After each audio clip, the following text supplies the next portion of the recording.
இவன் சும்மாவே என்னை வேலை பார்க்க விட மாட்டான். இதில் சாருக்கு வந்து பார்த்தீங்கன்னா, ஒரு 4 நாளா வந்து காய்ச்சல்ல வேற இருக்காரு. செம்ம காய்ச்சலு. அதனால வந்து சுத்தமா என்னை வந்து வேலை பார்க்க விட மாட்றான். சரி மதியம் ஏசி போட்டுட்டு தூங்குடான்னு சொல்லி கூடவே நானும் தான் படுத்தேன். நானே தூங்கிட்டேன். அவன் தூங்கல போல இருக்கு. கொட்ட கொட்ட முழிச்சிட்ருக்கான். சரி சைலண்ட்டா தானே படுத்துட்ருக்கான்னு டிவிய போட்டு சவுண்டு கம்மியா வச்சுட்டு நான் டீ போட்டு குடிச்சிட்டு நம்ம அந்த ப்ளவுஸ் வந்து பார்த்திங்கன்னா நேற்றுலேருந்து தைக்கிறேன். ஏன்னா வந்து மிஷினில் வந்து உட்கார 2 தையல் போடுறேன். திரும்ப அவன் வந்து சேட்டை பண்ணுவான். அவன்கிட்ட போயிடுவேன். அந்த மாதிரி சொல்லிட்டு நேற்றுலேருந்து ஒரு ப்ளவுஸை தைச்சிட்ருக்கேன். ஒரு டீயை போட்டு குடிச்சிட்டு சைலண்ட்டாக தானே மதியத்துக்கு படுத்துட்ருக்கான். நம்ம அந்த ப்ளவுஸை வந்து முடிச்சிடலான்னு சொல்லிட்டு மிஷின்கிட்ட வந்தேன். இருந்தாலும் வந்து என் மடியில் வந்து உட்காந்துக்கிட்டான். அவன் டே டீயாவது குடிக்கிறேன்டான்னு குடிச்சா அதுக்கும் தட்டி விட்ருவான் போல இருக்கு. அட போட அங்கிட்டுன்னு சொல்லிட்டு எப்படியோ அவனை கொஞ்சம் சமாதானம் பண்ணிட்டு ஏன்டா வந்து பார்த்தோன்னா ஒரு 5 நிமிஷம் தைச்சேன் அப்படின்னா அந்த ப்ளவுஸை வந்து நான் முடிச்சிடுவேன். மிஷின் வரேன்னு பார்த்தீங்கன்னா மாதக்கணக்காக ரிப்பேராக இருக்குது. கொஞ்சம் அழுத்தி மறிச்சிட்டாலே நூல் கட் ஆயிடுது. ஒரு தையல் போகிறதுக்குள்ளே 4 வாட்டி நூல் வந்து கட் ஆகுது.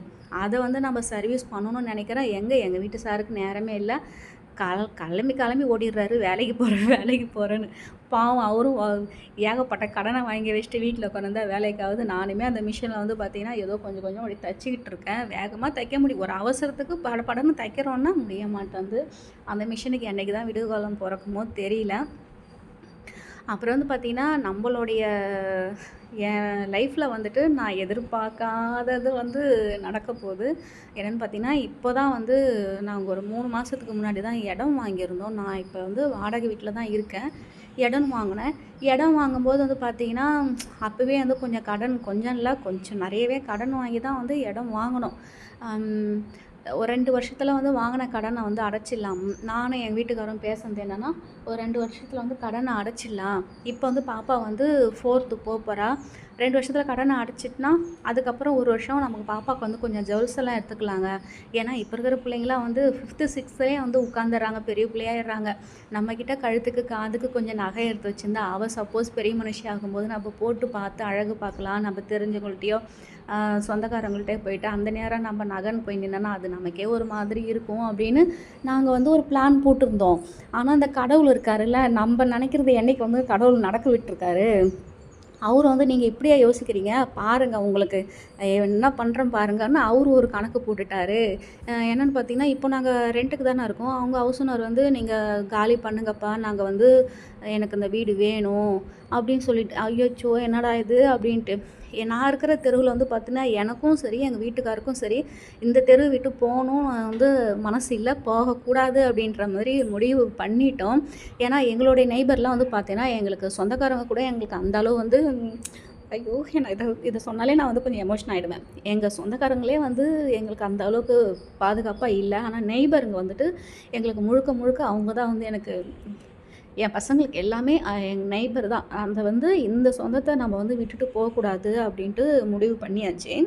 அப்போ எங்கள் வீட்டுக்காரர் என்ன சொன்னார், அம்மா ஆல்ரெடி வந்து கொஞ்சம் நிறைய கடனாக இருக்குது, நம்ம ஒரு ரூம் மட்டும் போட்டுக்கலாம், நம்ம வாங்கின இடத்துல வந்து ஒரு சின்னதாக ஒரு ரூம் போட்டுக்கலாம் அப்படின்னாரு. ஐயோ என்னப்பா சொல்கிற, எனக்கு ஆல்ரெடி நமக்கு இருக்கிற கடன்லேயே நம்ம என்ன சமாளிக்க போகிறோன்னு தெரியல, இதில் வேறு வீடு கட்டுறோம். அம்மா வீடுனா வீடு இல்லைம்மா, வெயிலுக்கும் மழைக்கும் நம்ம வந்து நனையாமல் காயாமல் ஒரு ஒரு 4 பாக்ஸ் மாதிரி போட்டுட்டு ஒரு 10க்கு 10 ரூம் மாதிரி போட்டுட்டு நம்ம போயிடலாம். அதுக்கப்புறம் நம்ம சொந்த இடத்துல இருந்துக்கிட்டு பண்ணிக்கலாமா. எப்படிப்பா நீ எதை வச்சு சொல்கிற, மிஞ்சி மிஞ்சி போனாலும் ஒரு 5 லட்ச ரூபாய் ஆகுமே என்னன்னு கேட்டால், இப்போ வீடு வந்து பார்த்திங்கன்னா 8000 நீ வாடகை கொடுக்குற, நான் கடன் வாங்கிட்டேன்னா ஒரு 2 3 வருஷம் டைம் கேட்டு ஃப்ரெண்ட்ஸ் கிட்ட நான் கடன் வாங்கிடுறேன், நான் வாடகை கொடுக்குற காசை நீ வட்டி கட்டின்னு போயிடலாம், ஒன்றும் பிரச்சனை இல்லை, இந்த தெரு விட்டு போகக்கூடாதுன்ற. அப்புறம் வேறு வீடும் நமக்கு கிடைக்கல, இவங்களும் வந்து ஒரு 3 4 மாதம் தான் டைம் கொடுத்துருக்காங்க, நீ என்ன தான் பண்ண போகிற, கடன் வாங்க வீண் செலவுக்காக தான், வீண் விரயத்துக்காக தான் நம்ம கடன் வாங்கக்கூடாது, நல்ல விஷயத்துக்கு கடன் வாங்கலாம், நான் இருக்கேன், நீ தைரியமாக இரு அப்படின்னு சொன்னார். சொல்லிவிட்டு நாளைக்கு வந்து பார்த்திங்கன்னா நம்ம ஜல்லி மண் இதெல்லாம் வந்து நாள் நல்லாயிருக்கு, நாளைக்கு வந்து வாங்கலான்னு சொல்லியிருந்தாங்க. அவங்க வந்து பார்த்திங்கன்னா ஒரு இடத்துல வந்து கொஞ்சம் அமௌண்ட் வாங்கி வச்சுருக்காங்க. சொன்னாங்க நாளைக்கு வந்து நம்ம இது ஸ்டார்ட் பண்ணிக்கலான்னு. நான் வந்து பார்த்திங்கன்னா கொஞ்சம் சேமித்து பணம் வந்து வச்சுருக்கேன். என்னுடைய டாட் என்னென்னா, ஆக்சுவலா இது வந்து நம்ம அட்சய திதிக்கு தான் வந்து நம்ம கொஞ்சம் வருஷம் வருஷம் ஏதோ கொஞ்சம் நகை எடுப்பேன். அதுக்காக நான் ஒரு 2, 3 மாசமாவே சேர்த்து வச்சிருந்தேன். கொஞ்சம் வந்து நம்ம தான் எல்லா நகையும் வித்துட்டோமே! தாலியில போடுற வந்துட்டு ஒரு ஒரு 2 கிராம் இல்ல 3 கிராம் வாங்கலான்னு சொல்லி கொஞ்சம் கொஞ்சமா காசு சேர்த்து வச்சிருந்தேன்.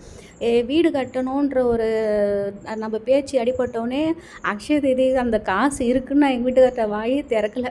ஏன்னா, இதை விட முக்கியமானது நம்ம அடுத்த செலவு வருதுன்னு சொல்லும்போது, நம்ம வீணாம செலவு பண்ணக்கூடாதுன்னு சொல்லிட்டு இருந்தேன்.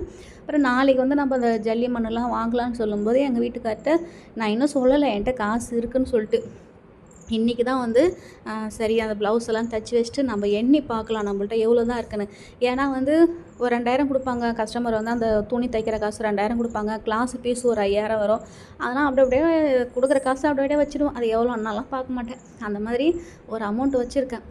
இந்த அமௌண்ட் வந்து மொத நம்ம வந்து நம்மளுடைய கனவு நோக்கி போகிறோம். நம்ம மொத இது பண்ணும்போது நம்மளுடைய காசு உழைச்ச காசு இருக்கட்டுமே, கடன் வாங்கின காசு ஆரம்பிக்க வேணாமே, பிள்ளையார் சுழியே கடத்தல இருந்தா வேணாம் அப்படின்ற மாதிரி இந்த அமௌண்ட் வந்து கொஞ்சம் ஒரு என்ன சொல்கிறது, யானைக்கு பொரிக்கடலை கொடுக்குற மாதிரி தான் இருந்தாலும் பரவாயில்ல. மொத ஒரு 10 ரூபா இருந்தாலும் அது நம்மளுடைய உழைப்பில் ஆரம்பிக்கிறது நல்லதுன்னு எனக்கு தோணுச்சு. அதனால் வந்து காசு வந்து எடுத்து வச்சுருக்கேன். எனக்கு தெரிஞ்சு இதில் வந்து பார்த்திங்கன்னா ஒரு 25,000லேருந்து 35,000க்குள்ளே இருக்கும்னு நினைக்கிறேன். கவுண்ட் பண்ணுறேன். எனக்கு ஒரு மாதிரி படபடன்னு இருந்தது. ரொம்ப பெரிய அமௌண்ட்லாம் இல்லை. இருந்தாலும் வந்து இதை நம்ம சம்பாதிச்சு நம்ம உழைச்ச காசு நம்ம வந்து ஒரு விஷயத்துக்காக கொடுக்குறோன்னு சொல்லும்போது அது கொஞ்சம் பெருமையாக தான் இருக்கும், நல்லாவும் இருக்கும். அதே மாதிரி வந்து பார்த்திங்கன்னா, முடிஞ்ச வரைக்கும் நீங்கள் வந்து சேமிக்க பழகிக்கிங்க.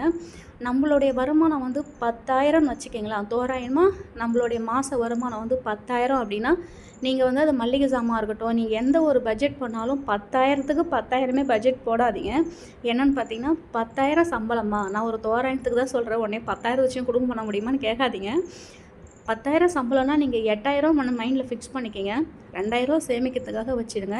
சேமிப்பு இந்த பணம் உதவுற மாதிரி நமக்கு சொந்தக்காரங்களும் சரி, நட்பு வட்டாரமும் சரி உதவாது. நம்மளுக்கு பணம் இருந்தால் தான் மரியாதை. சும்மா சொல்லுவாங்க, பணம்லாம் சும்மாங்க, நமக்கு வந்துட்டு பாசம், ஜனம், நேசம் அப்படின்னு அதெல்லாம் சும்மா பணம் தான். பணம் பேசுகிற மாதிரி வேறு எதுவும் பேசாது. அதனால் முடிஞ்ச வரைக்கும் சேமிக்க வந்து பழகிக்கிங்க. எவ்வளோக்கு எவ்வளோ சிக்கனமாக இருக்கணுமோ இருங்க. உங்களுடைய பங்களிப்பு கண்டிப்பாக உங்கள் வீட்டில் ஒரு நல்லது கெட்டது நடக்கும்போது உங்களுடைய பங்களிப்பு இருந்தால் உங்களுக்கு அது வந்து கௌரவத்தை கொடுக்கும். என்னுடைய கௌரவம் வந்து பார்த்திங்கன்னா, என்னுடைய டைலரிங் தொழிலாக தான் நான் நினைக்கிறேன். இதுக்கு முன்னாடிலாம் வந்து பார்த்திங்கன்னா, நான் ஒரு 500 காசுக்கு யோசிப்பேன், ஐயோ அவரே கஷ்டப்பட்டுட்ருக்கிறாரே, நமக்கு வந்து ஒரு இன்ஸ்கர்ட் வாங்கணும், ஒரு நைட்டி வாங்கினா கூட நான் போய் கேட்க தயக்கப்படுவேன். நம்ம கேட்ட உடனே அவங்க வாங்கி தருவாங்க. வாங்கி தராத ஹஸ்பண்ட் கிடையாது, தருவாங்க. அவங்களுக்கு இருக்கிற கமிட்மெண்ட்டில் நம்ம வேற போயிட்டு ஒரு 1000 கேட்கணுமா, நம்ம வேற இது பண்ணணுமா, ஒரு ஒரு தயக்கமாகவே இருக்கும்.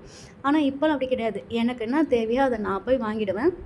அவர்கிட்ட சொல்லுவேன், "அப்பா எனக்கு இது வேணும்ப்பா, நான் போய் வாங்கிக்கிறேன், சரிம்மா வாம்மா." என் பிள்ளைங்களுக்கு ஒரு ட்ரெஸ் பார்க்குறா, ஈஸியாக வாங்கி கொடுத்துருவேன். அதனால் வந்து நம்ம சம்பாதிச்சு நம்ம வந்து நம்ம குடும்பத்துக்காக செலவு பண்ணுற ஒரு விஷயம் இருக்குது பார்த்தீங்களா, அது வந்து வேறு மாதிரி இருக்குங்க. வீடியோ பிடிச்சிருந்தா லைக் அண்ட் ஷேர் பண்ணி சப்போர்ட் பண்ணுங்கள்.